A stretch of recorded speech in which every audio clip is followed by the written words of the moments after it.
السلام عليكم ورحمة الله. ازيكم عاملين ايه؟ يا رب تكونوا بخير وبسعادة يا رب. النهاردة هنعمل بيتزا وان شاء الله الطريقة تعجبكم.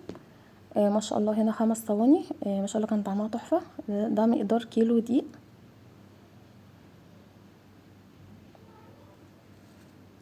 هنا بقى هقول لكم المقادير. هنا كيلو دقيق. هنا بقى ايدي وقفت ازاي، خدت الصدمة النور قطع. فقلت والله انا مكملة تصوير. صورنا على كشاف التليفون. هنا بقى لبن البودر ده بنحط البيكو كله. هو البيكو بيطلع معلقتين وشوية فهحطه كله. وباكو الخميرة برضو بيملى معلقة كبيرة، هحط برضو البيكو. وهحط نص معلقة من الملح ومعلقة سكر. يبقى باكو لبن وباكو خميرة ومعلقة سكر ونص ملح، نص معلقة ملح وربع كوباية زيت. ما شاء الله كانت جميلة. ولو لسه ما عملتهاش بقى، اي حد بيشوفني لسه ما عملهاش، جربي بس نص كيلو. طريقتها سهلة جدا مش صعبة. هنا بقى احط ربع كوباية الزيت. والمية ملهاش معيار، طول ما دي بيحتاج مية بحطله. انا بحط مية باردة، حابة تحطيها دافية حطيها دافية. عشان تخمر بسرعة، بس ما تخليهاش سخنة، عشان لو خليتي المية سخنة بتفقدي المفعول بتاع الخميرة. فالافضل تحطيها دافية خالص، تحطيها باردة. انا بحطها باردة. هنا بقى طول ما دي بيحتاج مية بحطله. لازم الملمس بتاعها يكون طري. ما شاء الله دي يعني ما شاء الله دي بتفرق في الطعم. مش العجينة بتبقى ناشفة كده معاكي، لا خلي ملمسها طري.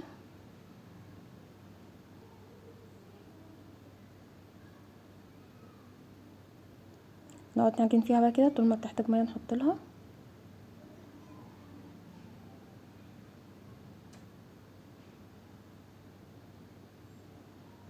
هنا تحسوني ان انا بتعارك معاها كده.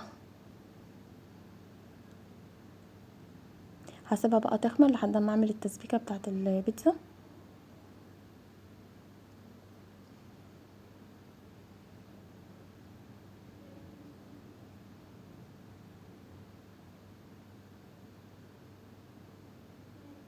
هنا بقى الطماطم، لازم نقطع الطماطم عشان ساعات بتبقى سليمه من بره وبايظه من جوه، فلازم نقطعها.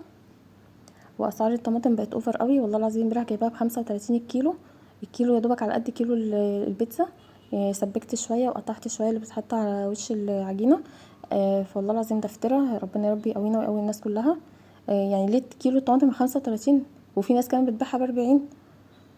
يعني اكل الغلابه كان زمان البتنجان، البطاطس، المكرونه، الحاجات دي. دلوقتي بقت كل حاجه مكلفه. فيا رب يعيننا يا رب ويقوينا على اللي احنا فيه. هنا بقى بقطع توم للتسبيكه. التوم بيديها طعم حلو ونكهه حلوه. مش حابه التوم تحطيه ما تحطهوش، بس بيديها نكهه حلوه وطعم حلو.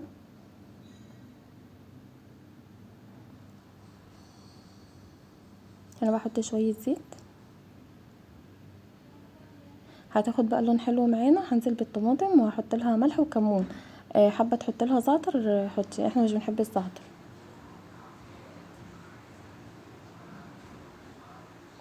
حاول ان شاء الله ان شاء الله الايام اللي جايه اعمل لكم اكلات اقتصاديه كده وعلى قد ايدينا، مع ان كل حاجه والله مكلفه، بس تكلفه اكل عن تكلفه بتفرق. ربنا يا رب يقوينا.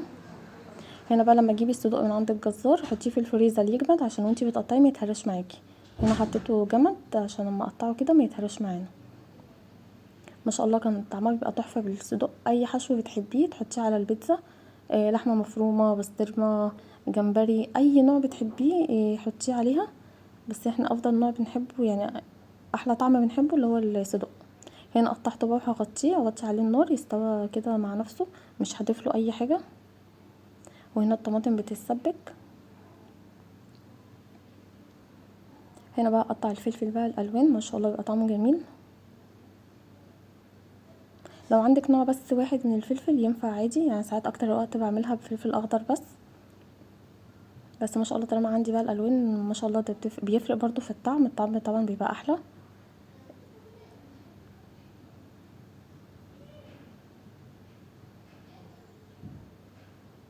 وبقول لكل اب وكل ام الله يعينكم على اولادكم يا رب، وكل بيت فيه حب وتفاهم. دي نعمه كبيره من عند ربنا. اشكروا ربنا اولا عليها. ثانيا تشكروا بعض. يعني انت زوجتك حاسه بيك ومقدره الظروف اللي انت فيها ومكمله معاك. اشكرها. وانتي طبعا تشكري زوجك اللي هو مش مخليكي محتاجه لحد ومكفي بيته حتى لو ظروفه على قده.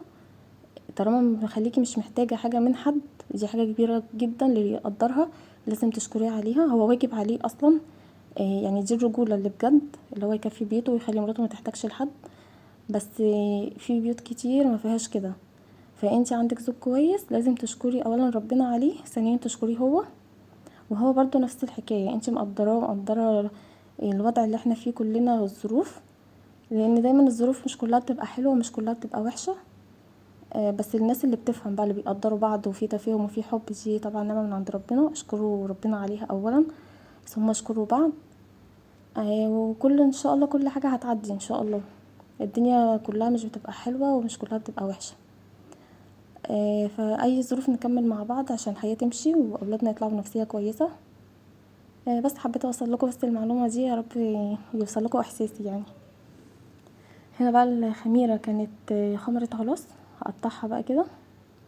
بصوا بقى بقطع كل كوره كده على قد الصينيه اللي انا هخبزها فيها. عندي صينيه كبيره وصينيه وسط، فكل حجم صينيه بقطع على قدها. بعرف ازاي بقى بقطع كل كوره على قد الصينيه عشان انا عملت كذا مره، فعارفه دي بتاخد الحجم قد ايه ودي بتاخد حجم قد ايه. فبقطعها كده بسيبها من 3-4 دقايق ترتاح عشان تتفرد معاكي بكل سهوله.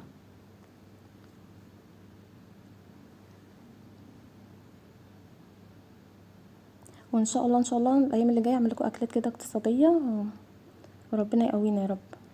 هنا كيلو طلع 5 كور كده، يطلع 5 صواني.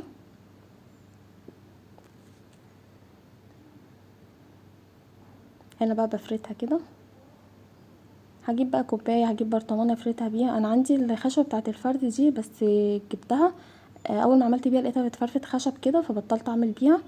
فبضطر بقى كوبايه كده او برطمان ازاز اي حاجه، بس تحاولي لو انتي بتعملي زي كده ما تضغطيش على الحاجه قوي عشان ما تتعوريش. هنا ده كان برطمان اصلا بعمل بيه. هنا بقى بفردها في الصينيه كده قبل ما انقلها في الصينيه بتاعه اللي هتتخبز فيها. البنات بقى اللي لسه بتتعلم مش هتعرفي تنقليها من الصينيه دي للصينيه دي، خدي الكوره وحطيها في قلب الصينيه اللي انت هتخبزيها فيها، بس تهنيها نقطه زيت عشان وانت بتبططيها كده تفرديها ما تلزقش.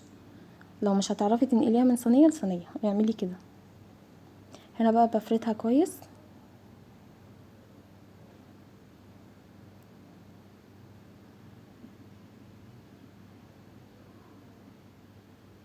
هنا بقى احط لها الصلصه، ما شاء الله بتديها طعم حلو قوي.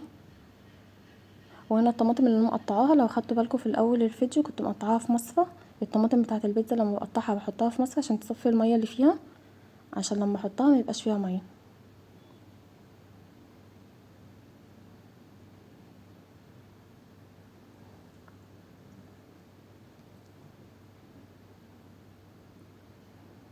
هفرد بقى كده الصلصه عليها واحط الطماطم واحط الفلفل وبدخلها بقى الفرن على كده، بتاخد نص سوا وبعد كده اطلعها احط عليها الحشو. اي حشو بقى بتحبيه تحطيه مع الجبنه وتدخليها تكمل سوا وتكون الجبنه اخدت لون حلو ويبقى ما شاء الله طعمها تحفه. بتديكي بقى المطه بتاعت الجبنه وبيبقى طعمها حلو.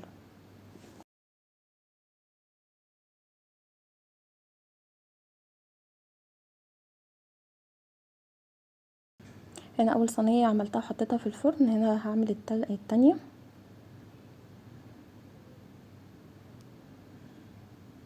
طريقتها سهله مش صعبه وطعمها ما شاء الله بيبقى تحفه. احنا بقالنا كذا سنه ما جبناش من بره بيتزا، كنت الاول بجيبها للبنات. من ساعه ما عملتها وحبوها خلاص بطلت اجيب من بره.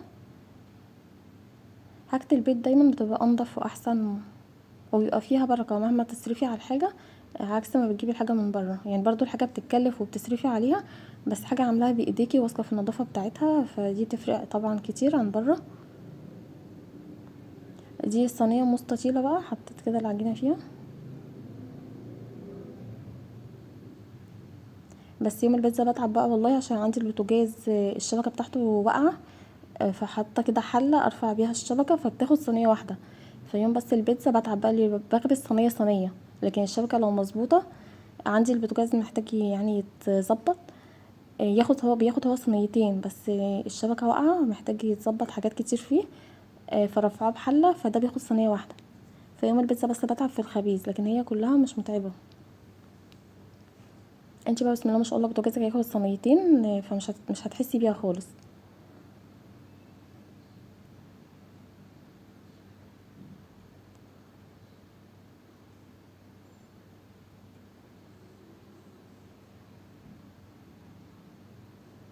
هنا بقى بجهز الصينيه تكون اللي في الفرن بقى ايه بدات تستوى، وبطلعها احط عليها الجبنه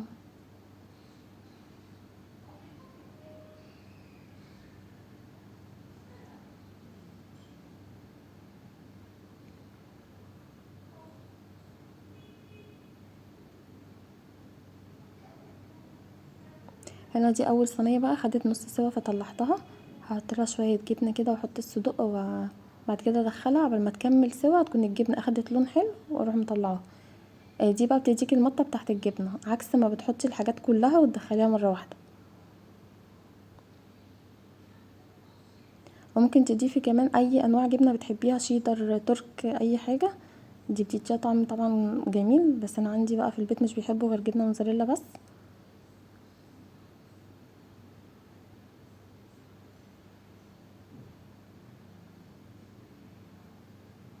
ما شاء الله كان طعمها جميل. وبقول اول مره يعني اول مره تعمليها طلعت مثلا مش حلوه معاكي، ممكن تطلع منك عاليه قوي كده تحسي العجينه يعني طالعه مش حلوه معاكي في اي حاجه بقى، في نوع العجينه في الخبيث.